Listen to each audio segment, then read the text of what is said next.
POPUCOM. What is this? A co-op game that looks kinda cute? Developed by Hypergriff. There's nothing else from Hypergriff on Steam, but that's actually the folks that made Arknights. I'm still logging into Arknights each day on my day 1 account and still enjoying all the new tower defense stages. So what is this POPUCOM game that they are working on? Well, it's pretty much a budget version of co-op games like It Takes Two and Split Fiction, but shorter with a much more lighthearted story. The puzzles and platforming is also focused around using each player's 2 colors to affect the world around them, and I will be giving an honest review of the game. Let's start with the good. Visually, the aesthetics are cute and colorful. The price is also on the lower side, and there are 2 modes. A story mode for 2 players that will last around 10 hours to complete everything, and a smaller set of puzzle stages when you want to play with 3 or 4 players. The latter mode is much shorter, and you can probably finish all the puzzle stages in under 2 hours, while the story mode is much more fleshed out, and slowly introduces you to all the mechanics that your tools can solve. The overall objective is to platform your way to the end of each stage while using your pea shooter and gadgets to solve puzzles along the way. There are a good variety of puzzles and plenty of hidden collectibles along the way. Most of the puzzles are easy and you can pretty much see the solution right away, but there are some tricky puzzles that took several minutes, and when solving those, you get a really nice eureka moment as the endorphins start flowing in. Each level lasts around 15 to 20 minutes and is broken up into several stages with checkpoints, so you can do short sessions if you want to. Outside of the main stages, you got some customization options. There's not that many options, but it's better than nothing. And there are also 4 minigames you can play. We got a match 3 mixed with Othello, a shmup, a co-op protect the earth from asteroids game, and my favorite, the volleyball game.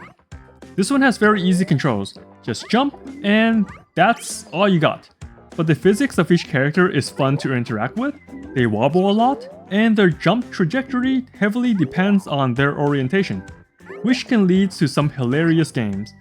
This was the only minigame we played about a dozen of times, while the other we only touched once or twice. Now back to the main gameplay. As mentioned earlier, we got 4 main gadgets which can do multiple functions.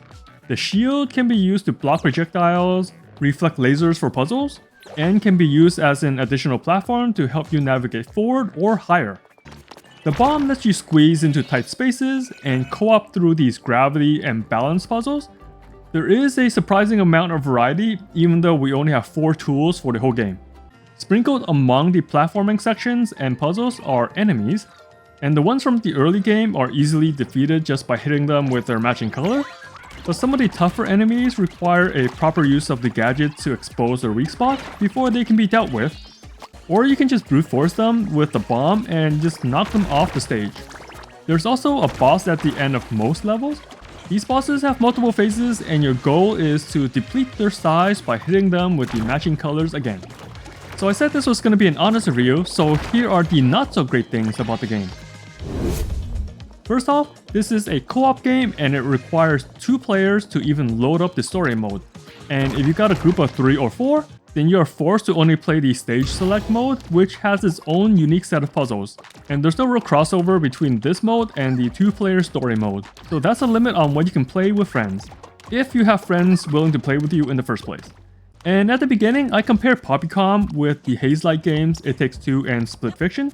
There's a lot of similarities, but the variety of puzzles is definitely not as vast as those other games, which is reasonable since POPUCOM is selling at a lower price. But the Hazelight games come with an invite pass for a friend when you buy 1 copy, since those games also require 2 players to even start playing. And I don't think there's a friend pass system for POPUCOM.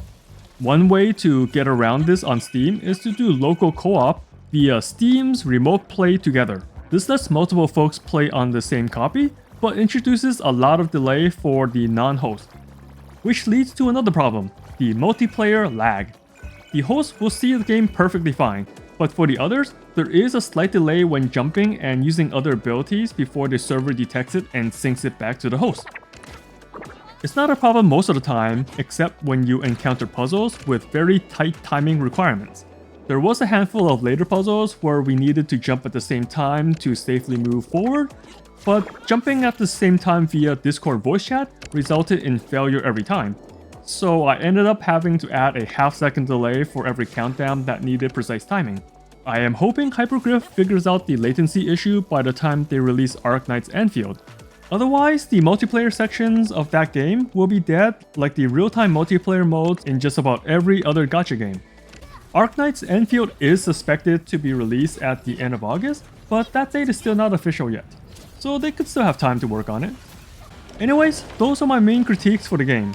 It is still a fun time overall with a buddy, the visuals are colorful and cute, but by now, so many games emulate this type of art style, so it no longer feels unique. The puzzles have a good variety, where most of them have simple solutions, but when the creative and difficult ones arrive, it feels quite special.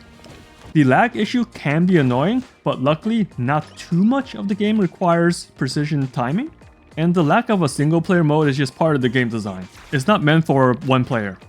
After factoring in the price and my personal enjoyment, my rating for POPUCOM is a 3.9 out of 5. If what you saw in this video is appealing, then give it a try. I enjoyed the game for what it is, and POPUCOM has actually increased my hopes and anticipation for Arknights Enfield even more. This shows Hypergriff can make good puzzles and platformers, which is quite different from their tower defense forte. And that's my honest report. Thanks for checking out this review. Tiso out.